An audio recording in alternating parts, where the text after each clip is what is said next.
मुन्ना अपने प्यारे बाबा के साथ हंसते मुस्कुराते जा रहा था। रास्ते में अचानक एक तेज रफ्तार गाड़ी ने जोर से टक्कर मारी। मुन्ना का बाबा बुरी तरह इंजर्ड हो गया।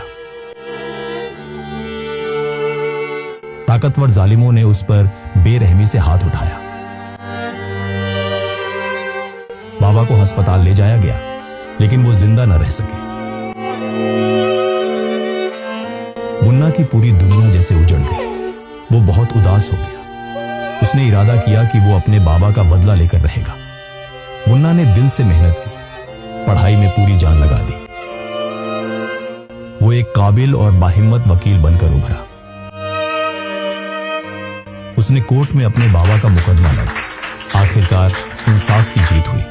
कातिलों को उनके अंजाम तक पहुंचा दिया गया।